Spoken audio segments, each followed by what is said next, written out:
Thank you so much for taking the time to be with me today. I want to start off by asking you a question, really, and and then challenging this question. You know those ideas that you have from time to time? You know the ones that are just so big. They're so vivid and they feel when you think about them and you actually think about doing something about them, they feel really selfish. And because they're so big and so vivid and they feel a little selfish, they're embarrassing to talk about, right? You know those ideas that you have, right? They're dreams. We could call them dreams, but they're ideas. They are these things that pop into our minds. Oh, yeah, I could do this. I could invent this. I could say this thing to that person. I could ask somebody for something. I could apply for that job. I could whatever. You know the ideas that I'm talking about, right? They're big. They're very vivid. They're detailed and they feel selfish. And because of that, we're embarrassed to talk about them. I want to tell you something about those ideas. Those are the exact ideas that you should take action on. You should not wait. You should, like Mel Robbins teaches, you should use the 5 second rule. If when you have these ideas, take some kind of action on it within the first 5 seconds of having the idea. If nothing else, write it down, make a note of it. I do this all the time. In fact, the idea for this podcast was exactly that. I was driving in my car and I had the idea to talk to you about this very subject. And so I know myself and I have learned to do this for myself. So I fired up the little app on my iPhone and I spoke into my microphone and I dictated some of the outlines, some of the ideas for this idea, for this show, so that I wouldn't forget it. So within 5 seconds of having that idea, I took action on it. My boys were in the car while I was doing it. And guess what? The idea for this podcast excited me. And I do this podcast and I share this message with you for, I'm going to come right out and say it, purely selfish reasons. I love doing this. I feel good when I do this. I feel really good when I think about doing this. And I had the boys in my car and we were driving. They were listening to their music. And I thought, I'm going to hit the little record button for my voice memo and I'm going to speak the ideas for this show into my voice memo recorder. And guess what?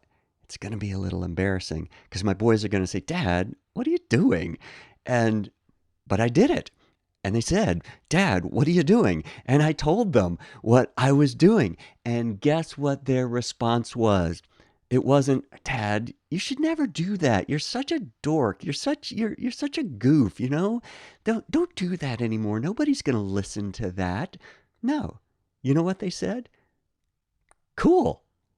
That was it. So I broke through my embarrassment.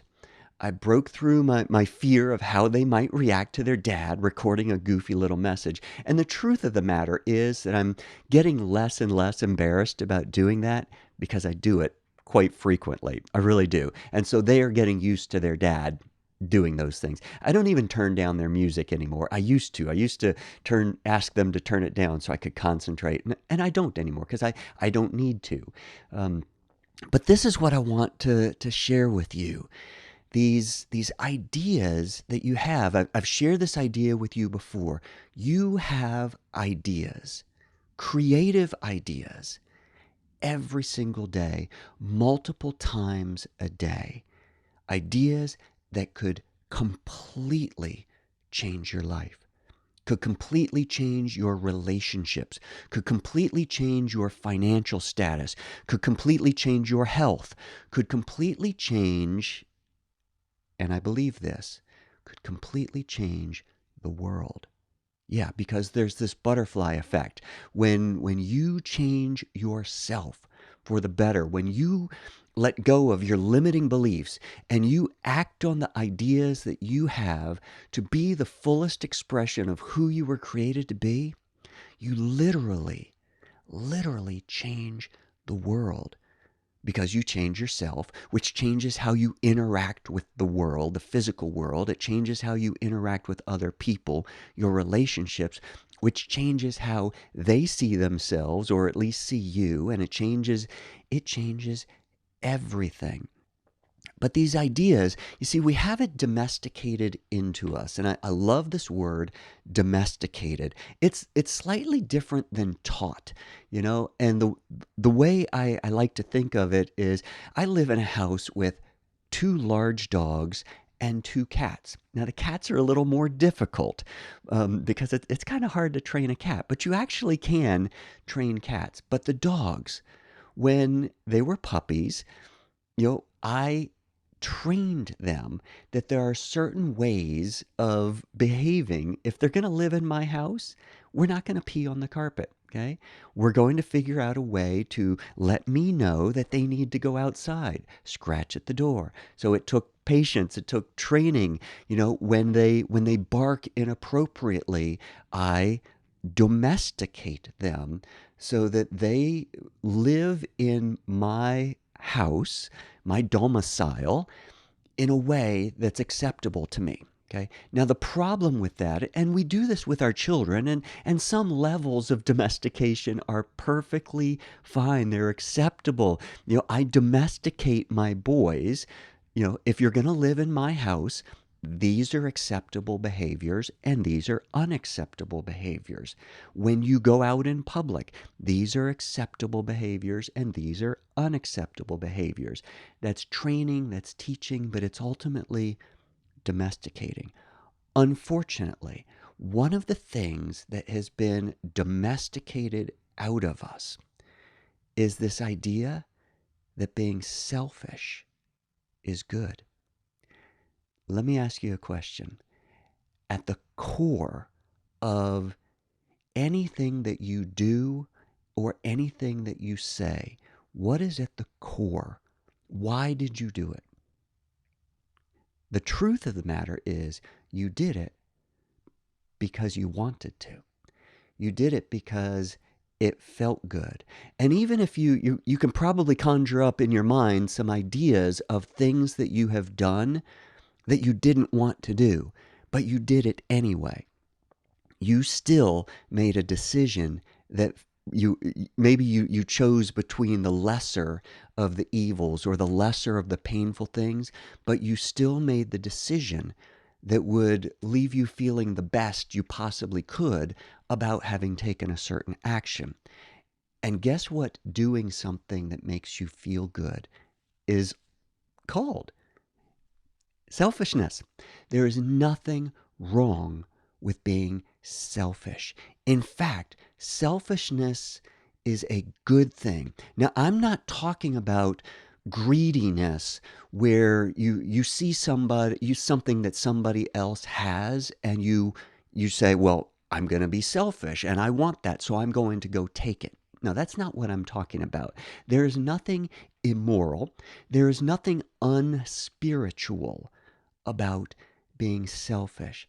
Selfishness is really just focusing on your selfness, your unique being, the things that make you happy, the things that make you come alive, the things that make you you. When you are like Dr. Seuss says, you were made, don't fit in when you were made to stand out. There's nobody youer than you. Be the youest you can possibly be. And in order to do that, you do it for selfish reasons. When you do things that make you feel good, as long as they don't harm other people, there's nothing immoral about that. And when we boil it right down, we strip away all of the politically correctness of talking about this word selfishness, it's a good thing. Even altruism, this pure-hearted, I'm just going to do things for the goodness of mankind. I, I think at the end of the day, altruism doesn't truly exist because people who are altruistic are really doing that for selfish reasons. It makes them feel good to do that. I believe that some of the saints, some of the greatest humanitarians that ever existed. Think of people like Mother Teresa, of Gandhi, of Martin Luther King Jr., of Nelson Mandela, people who gave of themselves to better humanity. We might think that they were selfless. I don't think so. I think if for the ones who are still alive, if you were to interview them, if we were to interview Mother Teresa, I'm pretty sure, and I seem to remember interviews with her saying that yes, she gives of herself. She chooses not to accumulate material possessions for herself, but in doing so, she's doing that because it makes her feel good to do that. She feels her deep connection with God, with her Creator. She is in tune with her spiritual self when she is doing those things. And she wants to be more and more in tune with her spiritual self, more and more connected and in alignment with that which she was created to do. This is your calling.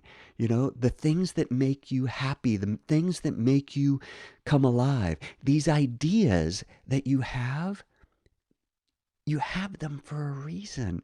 They don't just randomly pop into your mind.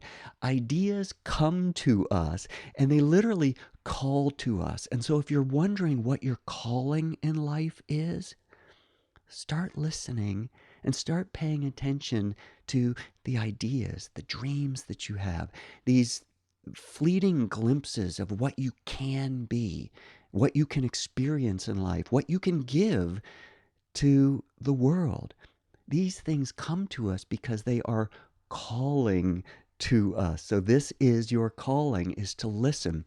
You see, maybe I'll get a little spiritual on us, but regardless of the religious texts, the spiritual teachings of the Bible, the Old Testament, the Torah, even the Quran talks to us about how God, the universe, higher power, Allah, infinite intelligence, Yahweh, whatever your word for God is, all spiritual texts talk about how God communicates so often through the medium of dreams.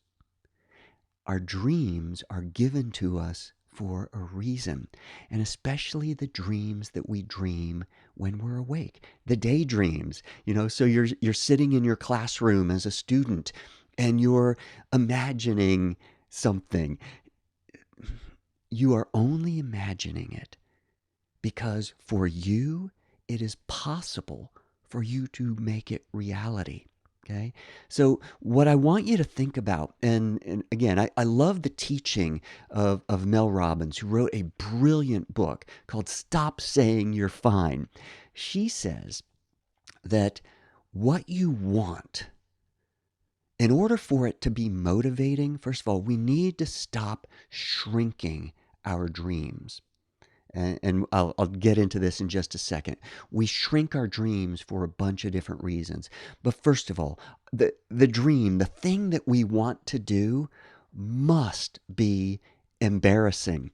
If it's not so big and audacious, Jim Collins in his book Good to Great, I think it's either Good to Great or Built to Last. I'm pretty sure it's Good to Great. He talked about how the people who started these phenomenally huge corporations that literally changed the world, it started as what Jim Collins called a BHAG, a big, hairy, audacious goal. It's this goal that right now, when you have it, you feel like it can be reality, but it's so big and you don't know the specifics of how to do it.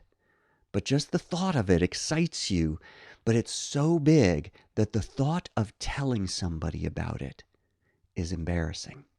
Okay? Because other people aren't going to get it. It might not be their dream. They may try to talk us out of it. They may say, they may laugh at us. At the end of the day, I really do believe what Napoleon Hill wrote about in his book, Think and Grow Rich. He talked about the various fears and how, study after study after study says that the number one fear that people have is the fear of public speaking. It's not the fear of failure. And ultimately, when we boil it down, I want you to think very, very deeply about the thing that you are most afraid to do, whether it's to start a business or to get up and deliver a speech in front of a class, or you might be called on, to stand up and say something or do something. The reason that we ultimately don't follow our dreams is not because of a fear of failure. It's because of a fear of criticism. We are afraid of being embarrassed. We're afraid that somebody will laugh at us. So the fear of public speaking is really not that you will say the wrong things. It's how people will respond to you having said the wrong thing. People will laugh at me. They'll think I'm an idiot. They will say, Bruce, you should never, ever get up and speak in front of a microphone again. That's a fear that I had to overcome. And I'm trusting based on the numbers of the audience for my podcast and for the things that I do, the things that I write and speak. I use words for a living. And this show alone, over 1.2 million downloads in 198 countries around the world. I'm willing to bet that at least some of you are thankful that I got over my embarrassment about it.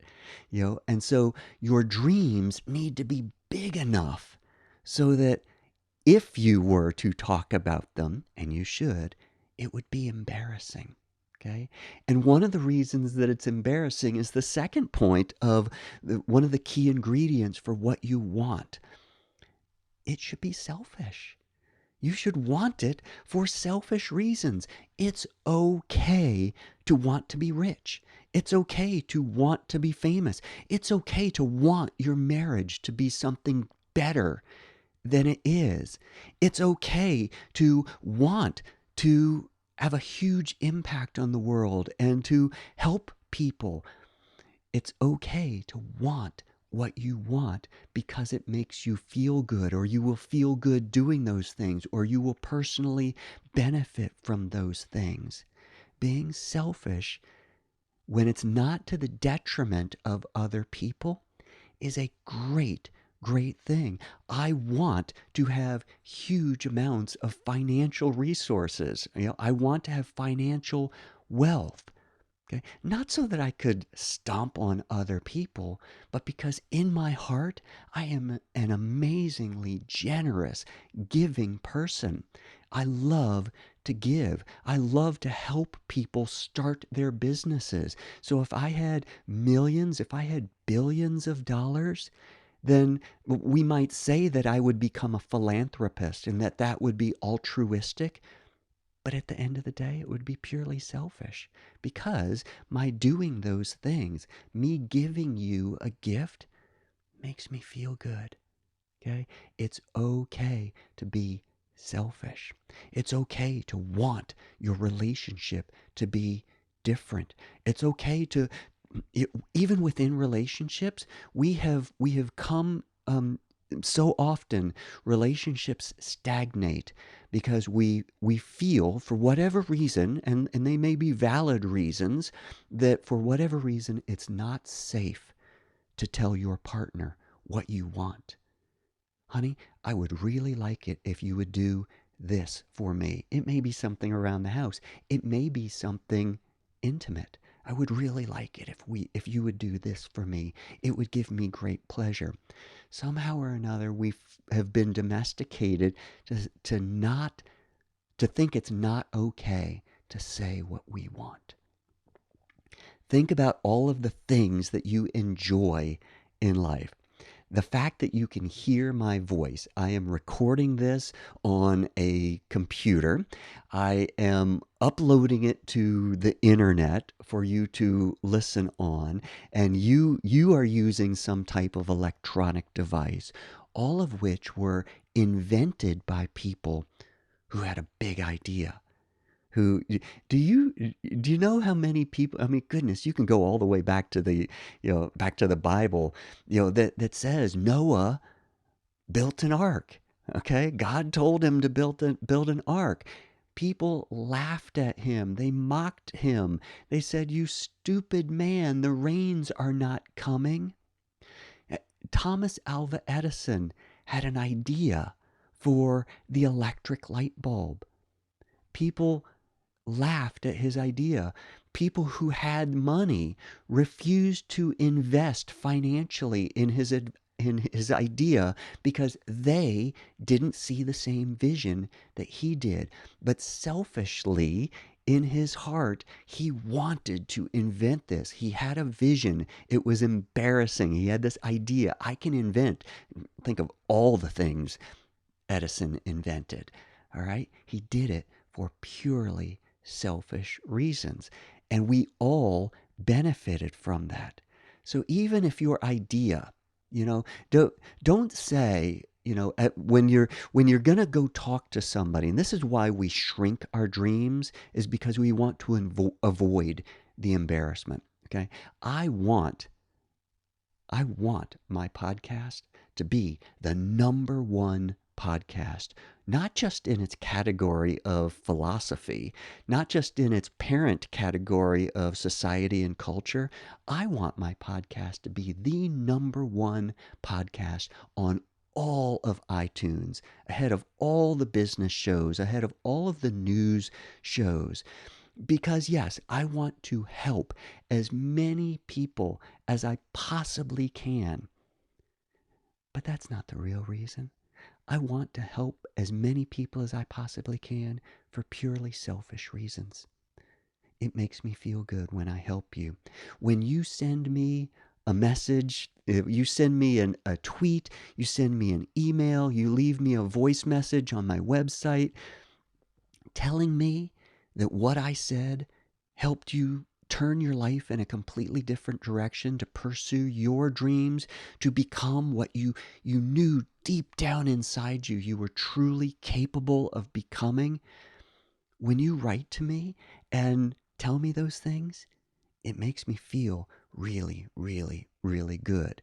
Now, I want you to do those things. I want you to go to iTunes and leave awesome 5-star reviews, because that's how the podcasts grow in their popularity and in their rankings. It's not just based on download numbers. In fact, that's a minor factor. It's how many people are subscribing and how many people are leaving reviews. Nevertheless, I don't do this in a way to manipulate you into giving me these great reviews. I don't do anything to manipulate you into sending me these letters to tell me how great I am. I do it because I feel good just telling you these things. And when you write back to me to tell me that it worked, that's icing on the cake. It makes me feel good. That's selfishness in a great way. So if you have this idea, if you want to be a missionary and go, work in whatever mission field, in inner city school systems, you know, don't say, I just want to help as many people as I can.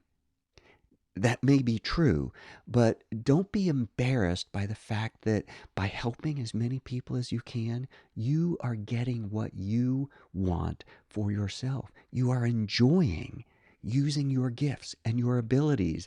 You come alive when you do that, and it makes you feel good. It's okay to feel good, okay?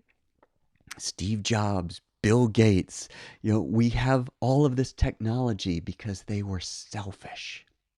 They were selfish about doing things that made them happy, that made them excited about doing these things. And so even people who give vast amounts of money to charity, a gift at its purest level, if I give you a birthday present or for a Christmas present or whatever the occasion is, if I give you a gift wrapped up with a bow, sure, I want you to enjoy it, but the real reason I'm giving you the gift is it makes me happy to give it to you.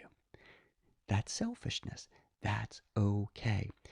So your dream has to be your idea, what you want, okay? Has to be embarrassing. It has to be selfish, and it has to be very, very specific. You, a goal is not to be, I want to be famous. No, that's not specific. It doesn't mean a goal isn't, I want to be a teacher. Your goal needs to be, you know what?